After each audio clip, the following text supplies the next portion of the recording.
De volta para o primeiro bloco, e o assunto aqui é engenharia. Já cumprimentei aqui nossos convidados. Eu gostaria de passar a palavra para o Osmir, como a gente faz sempre.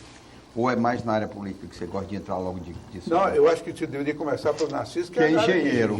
Tá bom, né? Só acompanhar. Narciso, 364.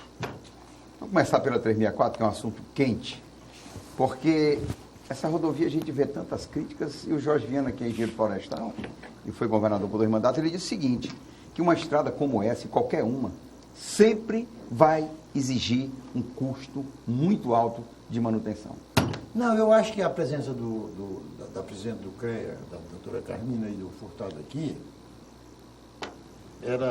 serve para eu reafirmar o que eu sempre dizia em todas as épocas quando se tratava da construção da BR-364. E o envolvimento político fez criar uma imagem de que essas obras foram construídas a preços superfaturados, e eu sempre contestei isso. E por que, Furtado, usava-se politicamente, doutora Carmina? Vamos agora partidarizar. Porque quando o PT do Acre estava na oposição, acusava os governadores de fazer essas obras a preço superfaturado. Quando o PT veio para o poder, a outrora oposição fazia a mesma tipo de acusação. E eu era um crítico da construção da BR-364 pela qualidade das suas obras. E nunca acusei, nunca fiz essa acusação, até porque estaria contrariando a minha própria formação profissional de que essas obras eram superfaturadas. E eu gostaria de saber, fazer a primeira pergunta aqui ao Furtado, como um engenheiro experimentado que ele é, se ele confirma se realmente a má qualidade da construção dessa rodovia tem alguma coisa a ver com os preços baixos das quais ela foi contratada. Boa noite a todos, boa noite aos colegas que estão aqui participando do debate. Eu posso dizer, Narciso, que de fato a prática da engenharia é talvez um pouco diferente do que nós praticamos aqui. A gente levanta as quantidades, multiplica pelos preços unitários, que são preços de mercado, e dá o resultado. Infelizmente, na Amazônia, em algumas situações, nós temos um dinheiro para fazer alguma coisa, né? Fazemos um caminho inverso. E talvez essa situação tenha produzido um resultado não satisfatório. Eu costumo dizer, agradeço aí a deferência de dizer que eu sou um dos antigos engenheiros, né? E sou mesmo, eu, graças a Deus, tenho aí 42 anos de formado em engenharia, graças a Deus, sempre estive empregado trabalhando em engenharia, fazendo outras coisas, mas eu sou muito apaixonado pela engenharia.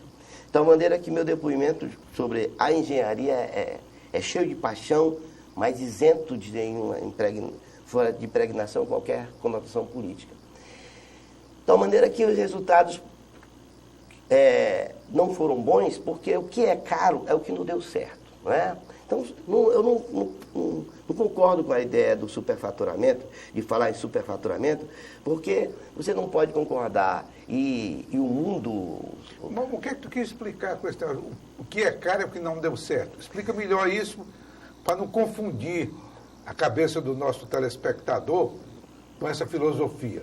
Bom, é uma filosofia bem laica, eu imagino, porque veja o seguinte, quando a gente compra alguma coisa, mesmo barato, que ela não dá certo, ela é cara. E quando a gente compra alguma coisa que pode ser cara no primeiro instante, mas no momento seguinte ela dá certo, ela deixa de ser cara. Ou em outras palavras, o barato pode sair caro. Exatamente, isso. Traduziu. Por isso que eu tentei dizer, não é? E dizendo que quando você trabalha numa estrada, onde para você ter materiais de terraplanagem, você transporta a 80 quilômetros de distância, essa indicação não tem comparativo nas práticas da engenharia rodoviária no Brasil, Sul, Sudeste e Centro-Oeste, onde a maioria das estradas são feitas com bota dentro. Vamos aqui mesmo no Acre. Olha.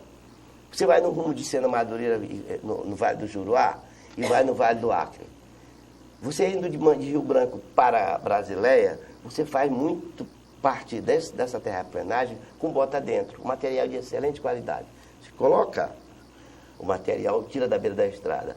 A região ali depois da entrada de Manuel Urbano, Pelo amor de Deus, nem me fale. Aquilo você é tem, algo nós terrível. tiramos ali cerca de 5, 6 metros de profundidade de material imprestável, e se fosse escavar, sairia mais, não é? É verdade que quando estava fazendo a rodovia naquele trecho Manuel Urbano por ali, aquelas máquinas, eu vi algumas delas, inclusive, fazendo aquela escavação no leito da estrada para colocar um outro material, e encontrava muita matéria orgânica que tinha sido do tempo da construção que o Beck teve ali, que colocava aqueles estrados, né? A árvore atravessada assim para passar. Ainda, né? É verdade que... Nós passamos inclusive desse horizonte, nós escavamos mais do que isso, porque na realidade se procurava uma situação de solidez para aguentar a estrutura da estrada, e como não tinha, se ia aprofundando. Mas, né? Furtado, me permite aí, para você dar continuidade, depois ouvir a Carmina. Vamos aqui pelo que diz a opinião pública acriana. A opinião pública acriana diz o seguinte: é inconcebível que se gaste mais de 2 bilhões de reais, e eu não estou aqui nem partidarizando, nem nominando governadores, gaste mais de 2 bilhões de reais e não existe uma estrada. Isso é uma porcaria o que tem aí. O Narciso, eu já tinha conversado com ele, como engenheiro experimentado, ele diz: o problema, Osmir, é que uma estrada, num solo como nós temos no Acre, poderia custar 5 milhões o quilômetro. E a opinião pública talvez não aceitasse esse valor. Mas o correto era fazer ela, em definitivo, custasse o que custasse. Por que os governos não fazem isso?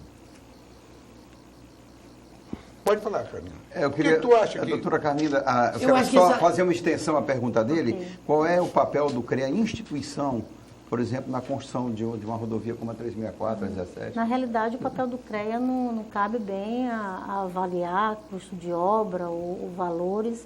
Ela garante que tem um profissional habilitado naquele espaço para trabalhar. Mas essa questão de custo de obras, ela é muito complexa de se avaliar o que o governo pensa, como que faz. Quando o Furtado coloca a questão da matéria orgânica, eu, como engenheiro agrônomo, já ouvi várias discussões sobre a questão da retirada de solo da estrada e colocando em outro de áreas bem maiores, mais distantes, para reposição, e todo ano ela abre, porque é uma argila muito, muito forte, o sol vem e ela abre e o asfalto vai embora. Mas eu acredito que quando o USME fala que tem que ter qualidade, se gasta 2 bilhões, mas naquele trecho ele tem que ser fixo. A gente sabe que tem alguns trechos que acho que foi feito na época pela empresa que o nosso ex-governador falecido, que é lá de Cruzeiro do Sul, Orley Cameli fez. Então, acho que é um dos trechos que a gente vê que a qualidade ainda, até hoje mesmo, com bastante tempo, ainda permanece. Eu acho que a responsabilidade da empresa que está executando essa obra, ela tem que ter muita coerência na hora de fazer. Não é fazer, eu não entendo muito da área de engenharia, até porque eu sou agrônoma, sempre prefiro andar com alguém da área para poder a gente tirar esse esclarecimento. O Furtado é engenheiro civil, trabalha no DENIT, conhece, mas eu acredito que se você coloca uma camada que não é bem posta e com a espessura que não vai aguentar aquele atrito do solo, eu acredito que o engenheiro vai por água abaixo. Então, essa é uma preocupação que acho que todo acriano tem. Deixa eu chegar aqui. Mas ele poderia responder essa questão? Pode. Essa questão Eu entendo bem a dificuldade da doutora Carmina em responder uma pergunta de natureza rodoviária, porque as profissões de agrônomo e engenheiro civil rodoviário são exatamente opostas. Sim. Aonde é muito bom para o agrônomo, a terra agricultável é péssimo para fazer uma estrada. É verdade. De tal maneira que a gente trabalha com o contrário do agrônomo. Onde tem laterita, onde tem pedra, é ótimo para fazer estrada. É ruim para agricultura, pecuária, qualquer coisa. É ruim para agricultura. Mas Osmi e os telespectadores que nos ouvem, engenharia não tem magia, é planejamento e tecnologia. Agora, as tecnologias, elas têm que ser regionalizadas. Porque a engenharia, eu ensino para os meus meninos na escola de engenharia, assim, a diferença entre a medicina e a engenharia é que a engenharia é tempo e dinheiro. A medicina não inventou a vida. Por mais tempo que tenha, você não ressuscita ninguém. Nós não. Pode me arranjar dinheiro e tempo que eu faço um prédio embaixo desse daqui sem problema nenhum, sem você Tem um ver, aeroporto né? aí para... Sem problema nenhum. E De outras tal maneira obras. que o que faltou possivelmente no resultado que esperamos e que, se Deus quiser, chegaremos a esse resultado, foi adequar tecnologias, porque a gente, o doutor Narciso aí, que também, sabe que os traços de concreto que nós ensinamos nas escolas de engenharia na Amazônia são com areia do Tietê, não é? Que tem índice completamente diferente das nossas areias aqui. Eu cheguei aqui numa época em que eu imaginei que a areia que usávamos aqui era terra vegetal, uma areia que nasce capim em cima da areia, porque tem muita matéria orgânica da areia lavada. De tal maneira que nós precisamos apurar alguns resultados. Porque eu digo o seguinte, tudo que foi feito, especialmente a coragem dos governos que fizeram o pioneirismo, e não estou falando de forma política nenhuma, porque é muita coragem fazer o pioneirismo, fazer uma vez e não dá certo, faz outra, é uma coragem. Nós precisamos da estrada. Começou com Calume, foi com o Zé Augusto. Por que começou a 364? Sabe, foi com Calume mesmo, 70, né? Foi, não, a estrada da BR-64, pelo que eu conheço... Falou em pioneirismo, eu quero resgatar isso também, Teve né? uma experiência feita Isso. pelo BEC entre Tarauacá e aquela cidadezinha Corcovado, né? Sim. 10 quilômetros, uma experiência muito bem sucedida. Agora, o preço altíssimo... Mas deixa eu então resgatar, já que vocês estão querendo fazer Pioneirismo, faça, é bom. como memorialista Contar a criando, história. Ah, isso mesmo. que o primeiro pensamento de vir em direção aqui partiu de Mâncio Lima, querendo abrir uma estrada em direção ao Tarauacá, com machado, na base do machado, porque lá era o Vale do Juruá que compreendia Cruzeiro do Sul, Era o Tarauacá governo do Zé Augusto? e PG. Antes? Não, Bem não, anterior. Mâncio Lima, isso Tá. em 1910. amigo. Ok. Pois deixa eu resgatar uma memória histórica também. Vai. Me parece que o primeiro camarada que falou em fazer a BR-364, ligar o Juruá aqui ao Vale do Arco, foi o Euclides da Cunha, quando ele fez uma inspeção por aqui, não foi? Ele chegou e falou Aí sobre você foi essa bem mais questão. longe do que... Não é mais ou menos a Na mesma mesma época. época, né? mais ou menos. Na mesma época. Eu vi uma fotografia também no resgate histórico. Eu vi uma fotografia da BR-317 sendo aberta, o pique dela no Machado, no governo do Zé Augusto de Araújo. Com as bandeiras lá do governo, do PTB e tal. Me lembro de ter visto essa fotografia, foi histórica também. Sério, Mas fica à vontade aí para Eu não continuar. estou saindo em socorro do que o deputado, o que o doutor Furtado falou, mas eu vou dar um exemplo da minha pessoa, Furtado.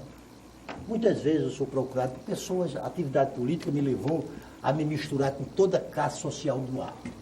Às vezes o cara chega para mim e diz, doutor Narciso, aí nessa hora eu sou o doutor Narciso.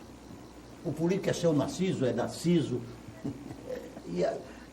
Doutor Narciso é uma consulta. Eu vou fazer uma Tá casa, cobrando? eu quero fazer uma casa de 100 metros quadrados. Quanto é que eu vou gastar?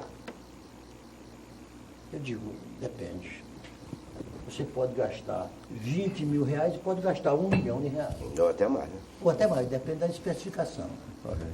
O que o Furtado quis dizer do barato custa caro é o seguinte, ó, não adiantava para a ansiedade de quem se serve hoje da BR-364 que fizesse uma estrada de boa qualidade até Sena Madureira e não chegasse até Cruzeiro do Sul. Então, o que é que fazem os governos? O que fizeram os governos?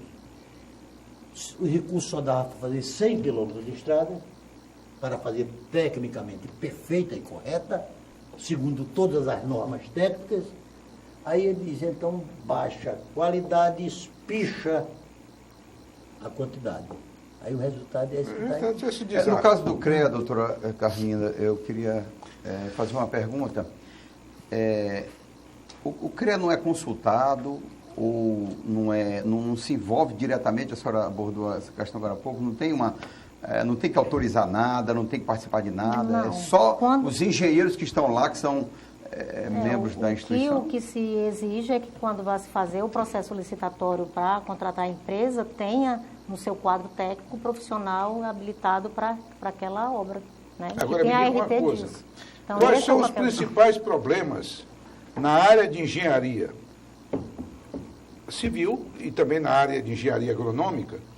Quais os principais problemas que os engenheiros enfrentam aqui em nosso estado? Por exemplo, vou dar um pequeno exemplo. Eu acho, não digo tanto na área de engenharia civil, mas na área de engenharia agronômica, aqui são raros produtores que têm um engenheiro responsável nas suas obras. Os pecuaristas, os seus projetos. É interessante. Isso não há obrigatoriedade nisso, não? Deveria existir, né? Mas hoje em dia o pequeno produtor e o médio produtor e até mesmo o grande, ele se rejeita a ter o responsável técnico. Às vezes ele pega mesmo o peão e vai dar ele. É mais vai aqui no capacitando. Acre ou fora daqui também? Porque a gente vê de Rondônia para frente, geralmente o administrador da propriedade é um agrônomo, né? Mas nas Mas no médias geral, propriedades, né? nas médias já tem, mas aqui no Acre é difícil. Não, mas permite, só para dar continuidade em seguida, você vê o seguinte, eu não consigo entender isso, porque hoje se exige numa farmácia, numa pequena farmácia, que haja um farmacêutico responsável. Né? Tem que ter um farmacêutico responsável.